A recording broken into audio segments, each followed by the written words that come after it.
Bonjour à tous. Alors du coup là pour cette vidéo là, on va travailler tout ce qui est proprioception. Donc la proprioception, ça va servir à la fin de votre échauffement pour renforcer l'échauffement et pour vous permettre d'être bien préparé pour la séance d'après. Donc proprioception, ça va être tout ce qui est travail sur des sols instables avec des légères contraintes au niveau des chevilles et des genoux. Donc pour le premier niveau, le niveau loisir, donc tout ce qui est travail de proprioception, le premier exercice, on va commencer à se mettre sur un pied. D'accord, c'est des exercices qui peuvent se réaliser entre 30 secondes et 1 minute 30 à chaque fois pour augmenter la difficulté. Donc là, sur un pied, sur un sol stable, l'objectif c'est de tenir en appui.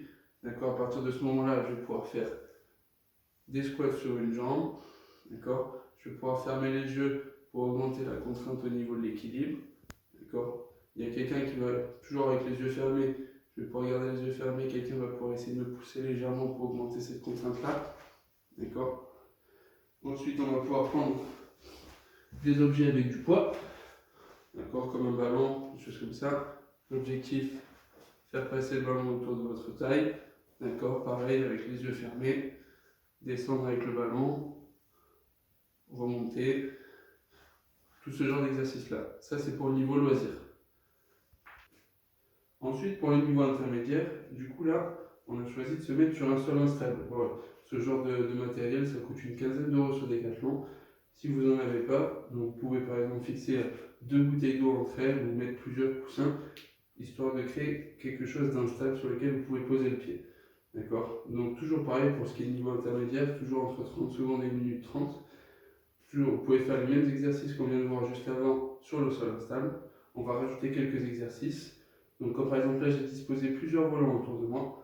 L'objectif, ça va être de descendre lentement, le plus lentement possible pour bien contrôler, et de ramasser le volant, toujours en restant en équilibre sur le ballon.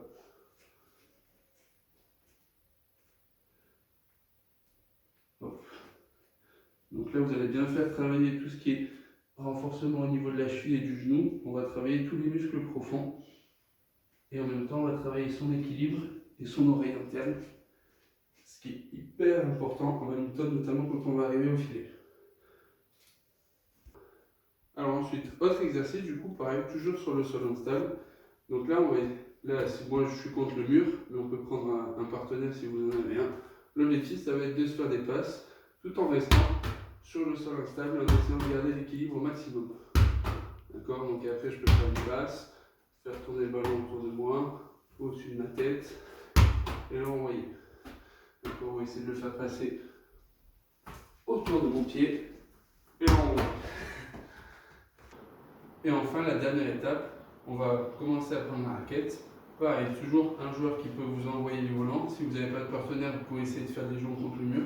Les jambes contre le mur, ça va être le niveau le plus difficile. Donc là, le joueur m'envoie les volants.